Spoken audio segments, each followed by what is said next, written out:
ሰራዊት ምክልኻል ሃገር ኢትዮጵያ በቅርባ ግዜ ሓድሽ ተልእኾ ክወሃብ ምዃኑ ተፈሊጡ ሓላፊ ክፍለ ምሕደራ ዓቕሚ ሰብ ሰራዊት ኢትዮጵያ ዝኾነ ሌተናል ጀነራል ኣጫሉ ሸለመ ናይ ኢትዮጵያ ሰራዊት ኣብ ቅርባ ግዜ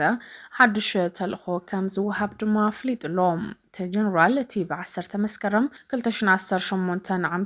ንመኳንናት ዝወሃበ ሹመት ስዒቡ ነተቐዲሙ ዝተመዝገበ ዓወት ጥራሕ ዘይኮነስ ነቲ ተወሳኺ ዕማማት ተልእኾታት ኣብ ግምት ብምእታው ምዃኑ እዩ ኣፍሊጡ ሌተናል ጀነራል ኣጫሉ ሸለመ ብምቕጻል ብቐጻሊ ሰራዊት ኢትዮጵያ ሓድሽ ተልእኾ ክወሃብ ምዃኑ ተተሓሳሰበ ከም ዝፍለጥ እውን ብምኽንያት ዓሰብ ኣብ መንጎ ኢትዮጵያን ኤርትራን ወታደራዊ ምትፍናን ናይ ቃላት ምድርባያት ዝነበረ ብምዃኑ እዚ ድማ ናብ ካልእ ወታደራዊ ከየምርሕ ልኡል ስጋኣታት ኣሕዲሩሎም ብምኽንያት ውዕለ ፕሪቶርያ ጽብዱ ኣብ ክልተ ዝተቐርቀረት ትግራይ እዚ ናይ ክልተ ሃገራት ውግእ እንተተጀሚሩ እንታይ ዓይነት ግደ ክህልዋ ይኽእል ዝብል ሕቶ ድማ እንዳቐጸለ እዩ ብሄራዊ ረብሓ ኢትዮጵያ ንምሕላው ዝኾነ ዓይነት ግቡእ ብዘተኣማምን ብቕዓት ምውፃእ ዝኽእል ጠንካራ ሰራዊት ተሃኒፁ ከም ዘሎ ዝገለጸት ጀነራል ብሄራዊ ረብሓ ኢትዮጵያ ብምሕላው ዝኾነ ዓይነት ግቡእ ብዘተኣማምን ብቕዓት ምውፃእ ዝኽእል ጠንካራ ሰራዊት ከም ዝተሃነፀ እውን እዩ ኣስፊሩ ሓላፊ ዋና መምርሒ ኣመራርሓ ሓይሊ ሰብ ሰራዊት ምክልኻል ሌተናል ጀነራል ኣጫሉ ሸለመን ዳይሬክተር ርክብ ህዝቢ ሰራዊት ምክልኻል ዝኾነ ብርጋዴር ጀነራል ጌትነት ኣዳነ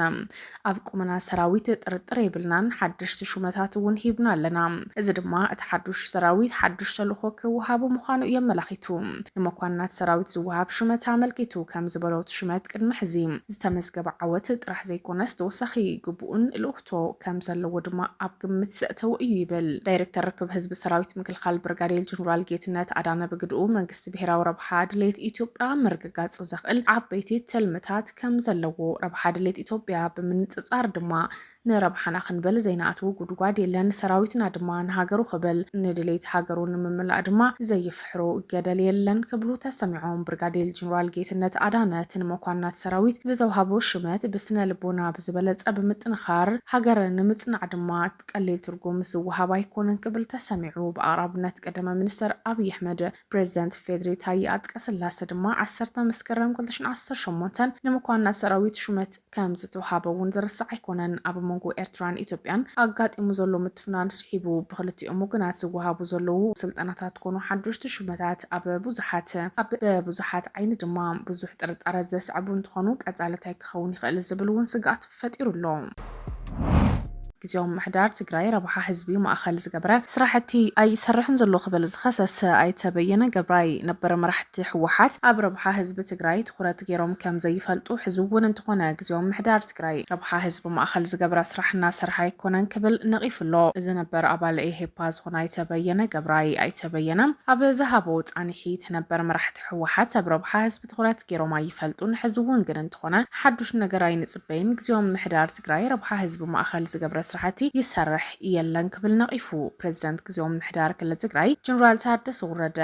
8 ነጥብታት ንምፍጻም ዝኣተወ ቃል ክሳብ ሕዚ እናፈጸመ ይኮነን ዝበል ኣይተበየነ ቃል ዝኣተወሎም ነጥብታት ምፍጻም ገዲፉ ንረብሓ ሓደ ጉጅለ ካብ ምስራሕ ሓሊፉ ካልእ ንህዝቢ ዝጠቅም ስራሕ የብሉን ይብል ትግራይ ካብ ዝነበረቶ ንድሕሪት ክትምለስ ዝገብራ ዘሎ ብምዃኑ ህዝቢ ንጸጥታን ከፋፈል ብምግባር ናብ ዝገደደ ሓደጋ እናወሰድዋ ከም ዝኾኑ ይሕብሩ ኣብ ክንዲ ንኽሉ ብምሕቋፍ ተቐራሪብካ ምስራሕ ንድሌት ነበር ጉጅለ ሕወሓት ክብሉ ናይ ምግልጋል ናይ ምጉናጽ ስራሕቲ እናሰርሐ ከም ዝርከብ ይሓቢሩ ቀዳምነት ክወሃቦ ዝግባእ ዝነበረ ምምላስ ተመዛበልቲ እዩ ኮይኑ ግን ዝረሲዖም ሕገ መንግስቲ ዘይፈቕዱ ንህዝቢ ትግራይ ናብ ሓደጋ ዘእትዉ ጽምዶ እናበሉ ምስ ዕጡቕ ሓይሊ ፋኖን መንግስቲ ኤርትራን እናሰርሑ ከም ዝርከቡ ዝበለ ኣይተበየነ እዚ ድማ ንትግራይ ነቲ ጉጅለን ናብ ዝገደደ ዓዘቕቲ ዘእቱ እምበር ዝጠቅም ኣይኮነን ክብል እዚ ድማ ቅድሚ ሕዚ ተመዛበልቲ ኣይንመልስን እናበልካ ንምምሕዳር ነበር ፕሬዚደንት ጊዜያዊ ምሕዳር ትግራይ ጌታቸው ረዳ ዝወቅስ ነበረ ጉጅለ ሕዝን ተመዛበልቲ ምምላስ ይትረፍ ትግራይ ካብ ዝነበረቶ ብዝገደደ ናብ ከቢድ ሓደጋ እናኣተዋ ከም ዝርከብ እዩ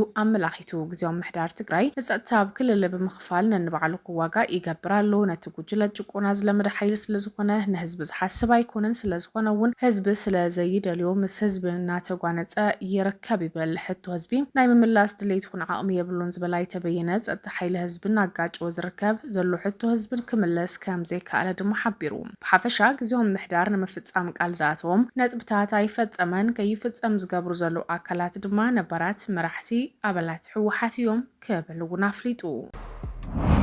ሰራዊት እስራኤል ክሳብ 3000 ጥቃት ኣብታ ከተማ ክህልው ከም ዝኽእሉ ግምቱ ክቕምጥ ከሎ ሓማስ 5000 ጥቃት ከም ዘለው ይገልጽ። ነፍሲ ወከፍ መጥቃዕትታት ኣብ ዝፍጸምሉ ዘለው እዋናት ድማ ብኽልቲኡ ወገን ዝቐረበ ኣሃዝ ክረጋገጽ ኣይተኽኣለን። መንግስቲ እስራኤል ኣብ 2023 ኩናት ካብ ዝጅምራ ኣትሒዙ ኣህጉራውያን ጋዜጠኛታት ናብ ወሽመጥ ቃዛ ክኣትው ስለ ዝኸልከለ ብኽልቲኡ ወገናት ዝቐርብ ክሲ ንምርግጋጽ ኣጸጋሚ እኳ እንተኾነ ገለ ጋዜጠኛታት ግን ብሰራዊት እስራኤል ተሰንዮም ናብታ ኣብ ትሕቲ ቁፅጥሮም ዝርከብ ቦታ ክበጽሑ እውን ክኢሎም። ወታደራዊ ሓላፊ ሓማስ ዝነበረ መሐመድ ደይፍ ቅድሚ ብእስራኤል ምቕታሉ ሓይልታቱን ዘጋጥሙ ዕናዊ ክሳራታትን ምቕላል ድማ ድብያ ከም ወታደራዊ ስልቲ ኩናት ክጥቀሙ ትእዛዝ መሓላሊፉ ነይሩ። ብድሕሪ እስራኤል ኣብ ውሽጢ ከተማ ብምድብዳብ ድማ ቅልጡፍ ግብረ መልሲ ዝሃበት እንትትከውን ኣብ ውሽጢ ሰዓታት እንድሕሪት ከም ዘሰሓበት ነበርቲ ይገልጹ። መራኸብቲ ብዙሓን እስራኤል ዝተበላሸወ ወታደራዊ መኻይን ነታጉ ተጻዊድልን ሪሞት ኮንትሮል ተገጢሙለን ሰራዊት እስራኤል ኣብ መደብራት ሓማስ ከም ዘጥቅዐን